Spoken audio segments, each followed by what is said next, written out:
Hello, class. Welcome back. Sorry this lecture took so long to come out. I recorded this whole thing, was ready for it to go out into editing process, and then it got deleted by mistake. So, sorry about that delay. But without further ado, let's get into today's topic. Now, today we are discussing some of the updated Ghoul lore that we got in the Fallout TV show. Now, I know I am slightly late to this party, but I figured it would be a great update for our previous lecture on ghouls in the Fallout franchise. If you hadn't seen that lecture yet, I highly recommend doing so as you'll get much more context for what we're talking about here. But, so, one of the big main questions in that ghoul lore lecture was the difference between feral and non-feral ghouls. Now, we know that ghouls could become feral, becoming basically no more than zombies, or they could be non-feral, completely sentient and normal like you and me, but obviously with the necrotic skin, lack of smell, etc., etc. So, we had no idea what caused this difference, whether it was isolation, radiation exposure, etc., etc. But the Fallout show finally gave us an answer. And it is revealed that a drug that the ghouls can take via an inhaler is what keeps them from going feral. It keeps them sane. It lets them hold on to their humanity while having both the benefits and drawbacks of being a ghoul. Now, we can see this with the main ghoul character, we can see this with his friend that eventually succumbs to being a feral ghoul, and we can also see it tragically with some other ghoul characters that the main character rescues.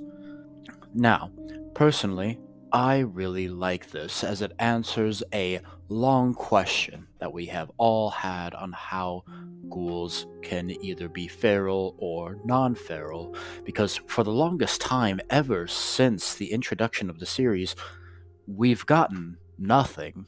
As I said in a previous lecture, there was always theories, but no concrete definitive answer. However, now some people I've noticed do have a problem with this, as is obviously never mentioned in any of the games. We never see a ghoul in an idle animation taking an inhaler or mentioning an inhaler that keeps them sane or anything like that. But personally, I don't mind it all that much, and I think it's a great addition to the lore that answers a long old question that beforehand kind of was just never addressed or talked about or mentioned or even really brought up. To my knowledge, there isn't even any dialogue options in any of the games where your character can ask, hey, what's the difference, or how does this happen, or anything like that. So it's just kind of a nice little addition for me personally that I very much enjoy. But back into how it works. So, as we can see, ghouls can purchase these drugs, for lack of a better term, and they put them into an inhaler, and they take the inhaler ever so often in order to keep themselves sane and non feral. We can actually see in the show what it's like when a ghoul starts to go feral. At first, they seem to just kind of get physically weaker, a bit more tired more easily. Then they start coughing and they have trouble staying awake. Eventually, it can lead to things such as fainting, blacking out, etc., as we see with the main ghoul character in the show. Once he goes long enough without having his drugs, he full on faints onto the floor and can hardly even move. Beyond that, we can see that you kind of start to lose your sanity. You repeat simplistic phrases, you have these twitches, you start groaning or grunting or screaming, and it seems like it is a very painful process, and it also seems to cause a great deal of mental strain and anguish as you can feel your sanity leaving you. It's very grim and very dark, and I kind of like that the Fallout show wasn't afraid to show us that darker side of what it could fully mean to go feral. And then we see the last stage, which is full feral. Little more than a zombie. Now, we don't know if a feral ghoul could be cured. We don't know if a feral ghoul, if given this drug, would regain their sanity, or if maybe they need a higher dose for it to regain it. We simply don't know, as no one in the show, as of yet, only season 1 is out at the time of recording this, we don't know, because we never see a character in the show give an inhaler to a feral ghoul. We can assume that it most likely wouldn't work, or even if it did, the danger of doing so simply isn't really worth trying, perhaps. We again just simply don't know, but in my opinion, I would assume that it wouldn't work.